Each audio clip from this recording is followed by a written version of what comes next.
What's up guys, it's Tommy here and welcome to a major update to the Florian Wirtz to Liverpool transfer saga, because the Bild newspaper and English journalists are reporting the latest updates, and that is, and Axel has been at the forefront of this Florian Wirtz transfer saga. He is getting inside information from Leverkusen into the negotiations, and he is reporting that Bayer Leverkusen are expecting to get the final written offer from Liverpool for Florian Wirtz. It is expected that Liverpool will offer 140 million euros in a package consisting of a fixed transfer fee and realistic additional payments, plus possibly with additional bonus payments that are harder or very difficult to achieve. But Liverpool will improve their offer to 140 million euros, which is awfully close to the 150 million euros that Bayer Leverkusen are looking for. So I'm really hoping, and I'm really optimistic that Liverpool will agree this deal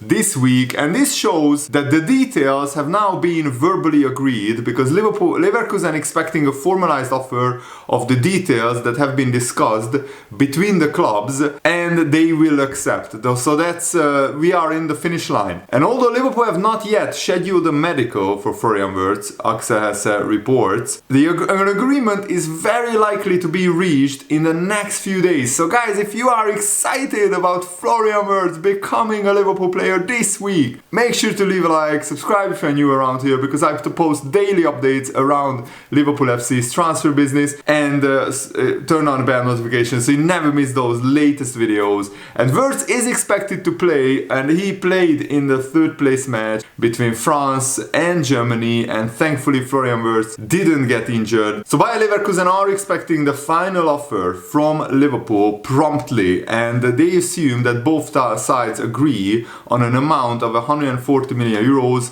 including add-ons. So Bayer Leverkusen are a tough negotiator, but that's expected because Florian Wirtz is their probably all-time best player, so they want to maximize the money that they get for him. But also Liverpool could negotiate the 150 million euro down to 140 million, which I think is also a very good move. And things could move quickly for Liverpool and Florian Wirtz. According to Florian Plettenberg, a medical is possible, a full agreement is very close. And the German director explained that the negotiations may take place in hotel lobbies, over the phone or Zoom, or increasingly on WhatsApp. In many cases, it is only when the deal is close to an agreement that a bid may be formalized in writing. I have lots of WhatsApps to negotiate, with only written ones being made when the terms are then expected to be accepted. That's what one sporting director at the German club explained. And Paul Joyce is reporting that the negotiations between the two clubs are continuing for Florian Wirtz, and the expectation remains that Wirtz will complete a record-making move to Liverpool. And Louis Steele is reporting that the latest news, and English journalists are one or two steps behind the German ones, but he's reporting that Bayer Leverkusen are holding out for a fee of 118 million pounds. The 113 million pound offer was rejected. That was like 130 million euros. So now they are holding out for close to 140 million euros. And Leverkusen are braced for Liverpool's next offer.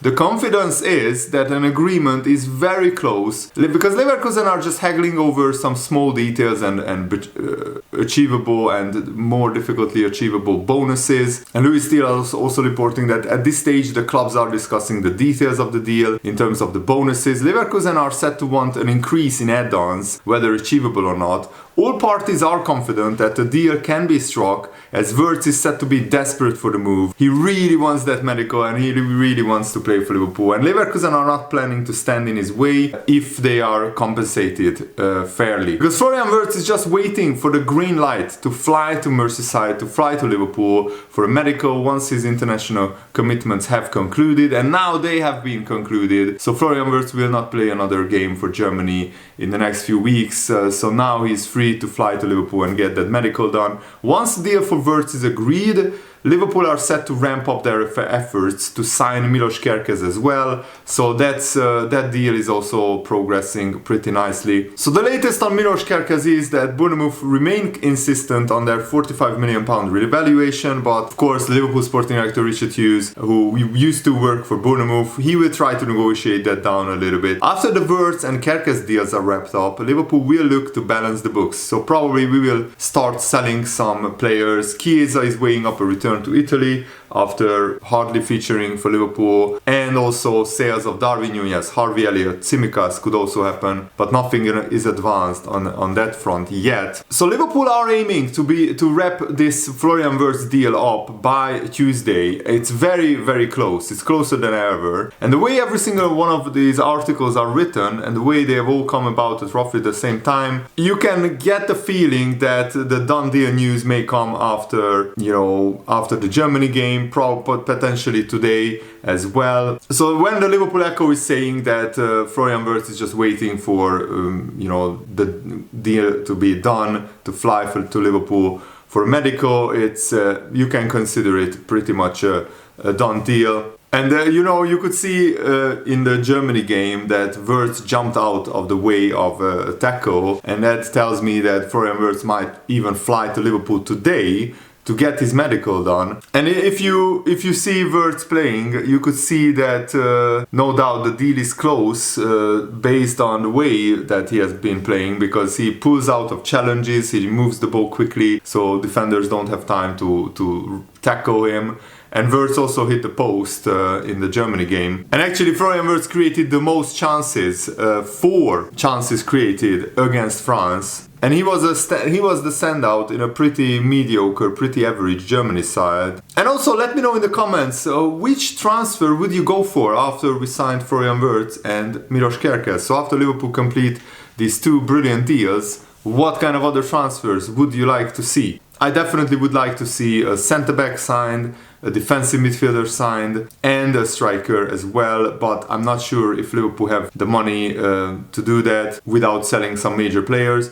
Harvey Elliot also talked about his future on the England under-21 duty. He said, it's a situation that me and the team on my behalf have to have a conversation about, because I'm going to be 23 years old next season and I don't really want to be wasting years of my career sitting on the bench, because it's a short career. I just want to improve. I want to be the best possible version of myself and the best player I can be. If that's to go somewhere else, then it's a decision that I'm going to have to make, and I just need to see what happens. So you could hear the pain in his voice that he doesn't really want to leave, but because Liverpool are signing Florian Wirtz and we have Dominic Szoboszlai and Harvey Elliott didn't have a great season under Arne Slot, he might move on for regular playtime, because if he stays, he will be sitting on the bench a lot of the time. You could also have an argument, maybe just stay one more season. You are 23 years old next season, so you are still a young player. Maybe just stay one more season and try to win over Arne Slot during the season. And if it doesn't happen, you can still move on 1 year from now. The big question is Liverpool nudging Harvey Elliott to go? Because we might need the money to complete all these transfers. And also there is an argument that if,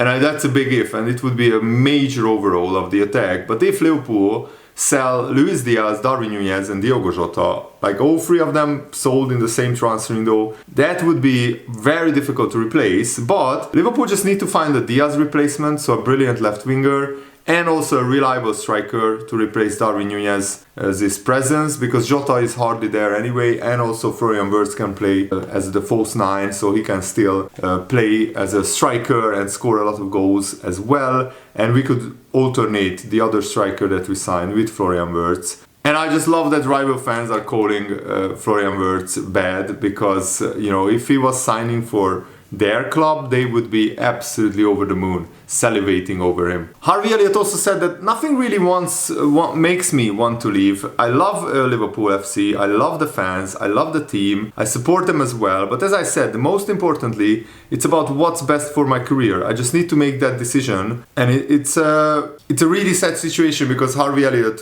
wants to succeed at Liverpool. Probably one of the most hungry players, because he's a Liverpool fan. He has been a boyhood Liverpool fan, so it has been his dream to play for Liverpool. But if he needs to go to get regular playing time elsewhere, then that's the sad and cruel situation of being a footballer at such a top club, because not everybody can make it at Liverpool. It's such an absolutely high quality squad that even great players and good players sometimes don't make it at Liverpool, because you probably need to be world class or close to world class in your position to play for Liverpool regularly for many years. Also, Brentford are among the clubs monitoring Bando's situation, but sources close to the player suggest that he is fully focused on his return to Liverpool because he wants to impress the new manager Arne Slot in pre-season, and he sees the upcoming pre-season as a pivotal moment in his career to prove himself to Arne Slot. Because imagine if Bando has a great pre-season and he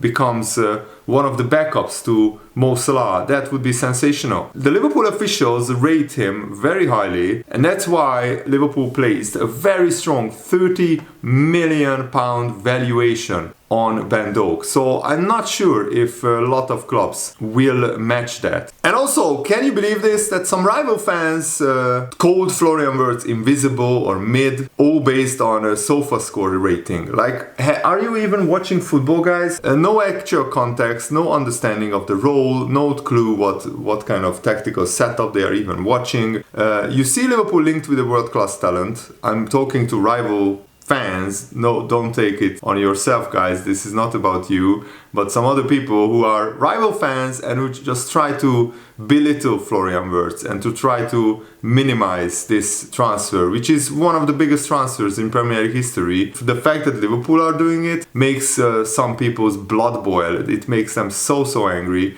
So some rival fans see Liverpool linked with a world-class talent, and their first instinct is to pray for a bad stat line, so they can sleep better at night. It's a coping mechanism, basically. Wirtz creates the most chances in the match against France. He clearly was playing at about 50% intensity, and some rival fans are calling him a poor performance because he didn't score or get an assist. He hit the post, but the German has one foot in Liverpool medical room, and he still ran the game on autopilot. And it's probably fear from rival fans, because you see that he is going to Liverpool. You are scrambling for anything to hold on to. I'm talking to the rival fans who are saying that Florian Wirtz was invisible and he's not a great player. And I'm not really triggered by these comments. I just wanted to address them because it's quite interesting, I think, that some rival fans cope with Liverpool potentially signing Florian Wirtz, trying to belittle him, instead of saying, fair play to Liverpool, they are making a world-class transfer. I wish my club would make this transfer. That's not what they are saying. But you know how football fans are. There are all kinds of fans, and the most toxic ones, they are the ones that I don't really like. And finally, congratulations to Portugal for winning the Nations League, and Diogo Jota becomes a Nations League winner, and Cristiano Ronaldo scored in the Nations League semi-final and the final against Spain, and Portugal won on penalties because everybody scored their penalties. Morata is the one who missed it, and Morata is like a meme striker, so the memes write themselves. And after Spain won the Euros, it was good that maybe Portugal won the Nations League, so not one country gets all the credit. And congratulations to Diogo Jota for becoming a Nations League winner, even though he didn't contribute much to this Portugal success. And it's amazing to see Cristiano Ronaldo at 40 years old winning a major international trophy once again with Portugal. And that's it for today's video. I really hope that you guys enjoyed this. Thanks for watching. Have a nice day. See you later. Good night.